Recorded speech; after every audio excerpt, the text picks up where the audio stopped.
Hello guys. सो इस video में मैं आपको बताने वाला हूँ कि flat length of a sheet metal bend part कैसे कैलकुलेट करते हैं। ओके। सो इसको कैलकुलेट करने के दो तरीके हैं। एक है बेंड अलाउंस वाला और एक है बेंड डिडक्शन वाला। सो इस सेशन में मैं आपको बताऊंगा बेंड अलाउंस से आपको फ्लैट लेंथ कैसे कैलकुलेट करना है। ठीक है। सो उससे स्टार्ट करने से पहले मैं आपको एक मैं इमेज दिखा रहा हूँ स्क्रीन के अंदर। इस स्क्रीन में मैं आपको कुछ टर्मिनोलॉजी समझाने की कोशिश करूंगा। उसके बाद फिर हम लोग कैलकुलेशन वाले पार्ट की तरफ जाएंगे। ओके। सो यहाँ पे कुछ टर्म्स आपको दिख रहे हैं, जैसे कि यहाँ पे ए है। मैं यहाँ पे कलर थोड़ा सा चेंज कर लेता हूँ। ओके। सो ए है, ये स्ट्रेट लेग लेंथ है, इसका लेंथ है ए। और दूसरी लेग लेंथ है जो कि स्ट्रेट है, वो है बी। और ये जो वाला पार्ट है बेंडेड वाला, इसको हम कहते हैं बेंड अलाउंस। ओके। जिसको हमको कैलकुलेट करना है।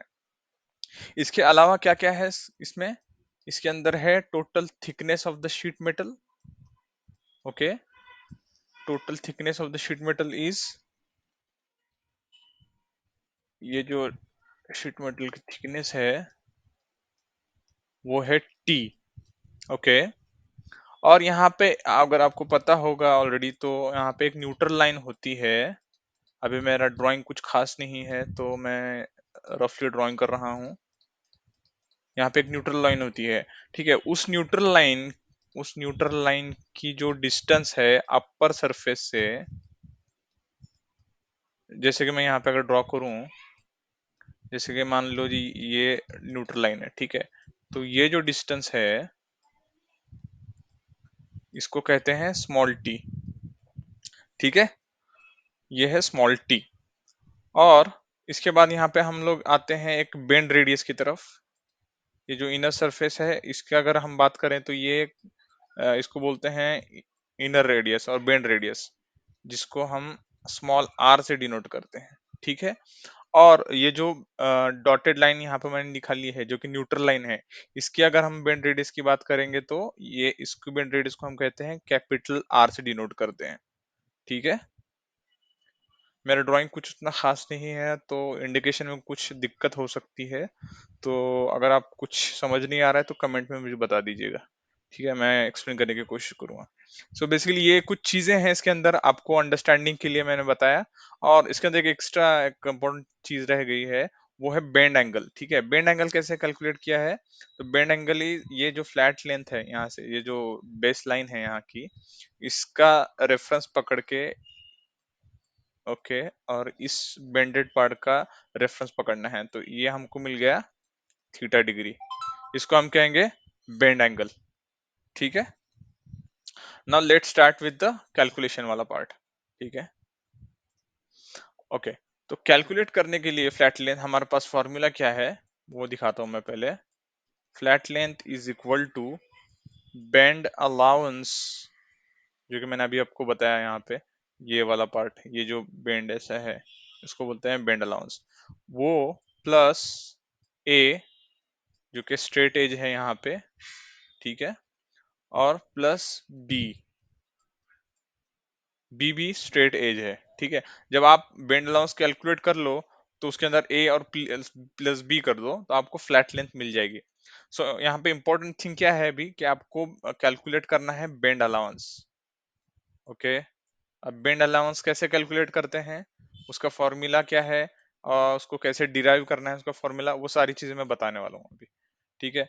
एक मैं रफ डायग्राम बना देता हूँ आपको अंडरस्टैंडिंग के लिए। ठीक है। इसको मान लीजिए ये बेंड रेडियस है। मेरी ड्राइंग उतनी कुछ खास नहीं है, please bear that in mind. और ये स्मॉल आर, ये स्मॉल आर रहेगा। और ये जो मैं और एक लाइन बना रहा हूँ, इसको हम कहेंगे capital R. Right. Capital R. Okay. So यहाँ पे अभी हमको कैलकुलेट कैसा करना है पता है क्या, ये रहेंगे आपके स्ट्रेट एजेस। ठीक है। और ये एक स्ट्रेट एज रहेगी और ये एक स्ट्रेट एज रहेगी। ठीक है। अभी मैं कैलकुलेट क्या करने वाला हूँ, ये जो न्यूट्रल लाइन है यहाँ से गई हुई है, ये वाली न्यूट्रल लाइन, अगर मैं इसको अलग कलर से बताना चाहूँ, येलो वाली, ये जो न्यूट्रल लाइन है ये इसको कैलकुलेट करना जरूरी है हमको, राइट। इसको कैलकुलेट करने के बाद ही हम लोग कैलकुलेट कर सकते हैं कि फ्लैट लेंथ क्या है। तो मैं क्या करूंगा, फर्स्टली मैं पेरीमीटर निकालूंगा, ठीक है। पेरीमीटर ऑफ व्हाट, अगर यहाँ पर मैं एक्सटेंड करूंगा और एक सर्कल बनाऊंगा यहाँ पे, ठीक है। तो इसका एक सर्कल बनेगा, उसका एक पेरीमीटर भी रहेगा, राइट। तो पेरीमीटर क्या रहेगा, perimeter is equal to 2 pi capital R, right, क्योंकि रेडियस आर है। ओके। अब यहाँ पे एक इशू क्या है कि हमको सारे पेरीमीटर्स की लेंथ नहीं चाहिए, हमको सिर्फ चाहिए थी यहाँ से लेकर यहाँ तक, ओके, जिसका एंगल है थीटा। अब यहाँ पे आपको पता नहीं होगा शायद, ये एंगल जो थीटा है, ये सेम एंगल है यहाँ पे भी, ठीक है। ये थीटा और ये थीटा सेम है। सो आप don't get confused about this, okay. तो यहाँ पे इशू, अब यहाँ पे क्या हो रहा है कि हमारे को पूरे सर्कल की रेडियस, सॉरी, सारे सर्कल की पेरीमीटर नहीं चाहिए, हमको सिर्फ इतने एरिया की, जो कि यहाँ पे मैंने डार्क किया हुआ है मल्टीपल लाइंस निकाल के, इतने की ही चाहिए बस। तो मैं इसमें क्या करूंगा, पूरे सर्कल का डायमीटर कितना, सॉरी एंगल कितना होता है, 360, राइट। तो मैं क्या करूंगा, थीटा डिवाइडेड बाय 360 करूंगा, सो दैट मुझे जो जितना एंगल चाहिए वो मिल जाएगा, ठीक है। फिर यहाँ पे 2 पाई कैपिटल आर, ओके। 2 हम लोग यहाँ पे डिवाइड करेंगे तो बचेगा कितना, 180, ठीक है। तो क्या बचा यहाँ पे, theta divided by 180 into pi into R, ठीक है। अभी आर की लेंथ तो हमको पता नहीं है, आर का रेडियस पता है क्या हमको, नहीं है, रेडियस आर नहीं पता है। लेकिन हमको क्या पता है, बेंड रेडियस क्या है वो पता है, क्योंकि हम बेंड रेडियस हम ही डिजाइन करते हैं, डिजाइनर ही डिजाइन करता है। तो बेंड रेडियस पता होना उसको जरूरी है। तो हमको पता है बेंड रेडियस।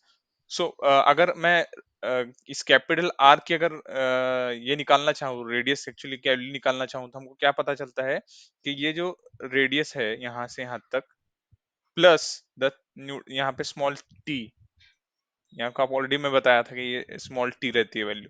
तो अगर मैं स्मॉल आर प्लस टी करता हूं तो हमको आर की वैल्यू मिलती है। सो फॉर्मूला क्या बन जाएगा, R capital R is equal to small R plus T.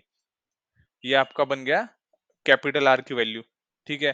तो अब मैं क्या करता हूँ, कैपिटल आर की जगह आर प्लस टी डाल देता हूँ यहाँ पे, ठीक है, चलेगा। ये बाकी सारा का सारा वैसे ही रहेगा, ठीक है। मैं इसको फिर से लिखूंगा नहीं यहाँ पे, यहाँ पे आर प्लस टी की जगह पे मैं कैपिटल की जगह पे स्मॉल आर प्लस टी डाल देता हूँ, ठीक है। अब इसके अंदर और एक फैक्टर रहेगा, के फैक्टर, ओके। के फैक्टर क्या होता है, K factor is equal to small T upon capital T, okay. So अगर इस वैल्यू, अगर इस फॉर्मूले को यूज करें और टी की वैल्यू अगर मैं निकालूं, तो टी की वैल्यू बन जाएगी K into capital T, right. T is equal to thickness of the sheet metal, capital T is equal to, तो मैं क्या करता हूँ, ये टी की वैल्यू यहाँ पे पुट कर देता हूँ। तो ये क्या बन जाएगा, अब मैं यहाँ पे इस साइड में लिखता हूँ, theta divided by 180 into pi into small R, ऐसे ही रहेगा, प्लस के टी, ओके। सो ये आपका बन गया फाइनल फॉर्मूला। अब आपको क्या करना है, फ्लैट लेंथ कैलकुलेट करने के लिए थीटा, जो कि बेंड एंगल है, वो आपको ऑलरेडी पता रहेगा, उसके अंदर डाल दीजिए, इनटू पाई की वैल्यू आपको पता रहेगी, इनटू आर, ये जो है स्मॉल आर, वो क्या है, बेंड रेडियस, यहाँ पे हमने ऑलरेडी देखा था, ये जो बेंड रेडियस है, इसको आप जस्ट पुट कर दीजिए आर यहाँ पे, और आपको बेंड रेडियस का वैल्यू मिल जाएगा ऑलरेडी, प्लस के टी। के क्या है, के एक फैक्टर है, ये के फैक्टर की वैल्यू जो होती है वो डिपेंड करती है which kind of material you are using and which kind of operation you are using, okay. अगर आप वी बॉटमिंग से बेंड कर रहे हो तो अलग वैल्यू रहेगी। अगर आप एयर बॉटमिंग कर रहे हो तो उसकी वैल्यू थोड़ी अलग आएगी। अगर आपका मटेरियल सॉफ्ट है तो अलग रहेगी, आपका मटेरियल हार्ड है तो आपकी वैल्यू अलग रहेगी। ठीक है, बहुत सारे फैक्टर्स उसके ऊपर अफेक्ट करते हैं। सो एक चार्ट होता है, स्टैंडर्ड चार्ट, तो उसके हिसाब से आपको सिर्फ के फैक्टर की वैल्यू सिलेक्ट करना है। ठीक है, और टी की वैल्यू तो आपको ऑलरेडी पता है क्योंकि वो तो मटेरियल थिकनेस है यहाँ पे। ठीक है, ये जो टोटल थिकनेस है ये टी है यहाँ पे, तो वो तो आपको ऑलरेडी पता है क्योंकि आप ही सिलेक्ट करने वाले हो मटेरियल। तो ऐसा कैलकुलेट करने के बाद आपको ये मिल गया बेंड अलाउंस। ठीक है, जो भी वैल्यू रहेगी इसकी वो यहाँ आएगी, प्लस आपको उसके अंदर क्या करना है, फ्लैट लेंथ में जाना है।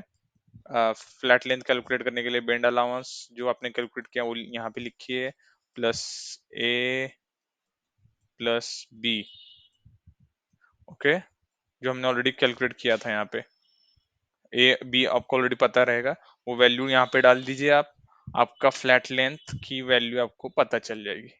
ठीक है, अब इसका जो अगला वाला सेशन रहेगा वो मैं ट्राई करता हूँ जल्दी से जल्दी यूट्यूब पे अपलोड करने के, जो कि बेंड डिडक्शन वाला है। उसका फॉर्मूला थोड़ा अलग रहेगा और थोड़ा कैलकुलेशंस वाला पार्ट भी थोड़ा अलग रहेगा। ठीक है, और बट एक चीज उसके अंदर कॉमन ये है कि आपको बेंड डिडक्शन निकालने के लिए आपको बेंड अलाउंस का फॉर्मूला यूज करना जरूरी है, विदाउट विच आप बेंड डिडक्शन नहीं निकाल सकते हैं। ठीक है, और वो हम लोग नेक्स्ट सेक्शन में पढ़ेंगे। और इस रहे इस सेक्शन की बात, तो अगर आपको कोई भी इश्यू है या आपको कोई चीज समझ नहीं आई है तो प्लीज आप आपके प्रॉब्लम्स कमेंट सेक्शन में डालिए, मैं इसको सॉल्व करने की कोशिश करूंगा। और अगर आपको ये वीडियो अच्छा लगता है तो प्लीज इसको लाइक करें, शेयर करें और सब्सक्राइब तो भाई बिल्कुल ही करना है। ठीक है, भूलना नहीं है, वो वाला काम एकदम इम्पोर्टेंट है। और अगर आप के कोई कॉलेज में फ्रेंड्स हैं तो आप उनको भी ये वीडियो शेयर कर सकते हैं, क्योंकि ये बेसिकली इंटरव्यू में पूछा ही जाता है। अक्सर इंटरव्यूज में मैकेनिकल इंजीनियर्स को ये पूछा जाता है और ये फॉर्मूला भी बहुत इंपॉर्टेंट है। ठीक है, चलो बाय।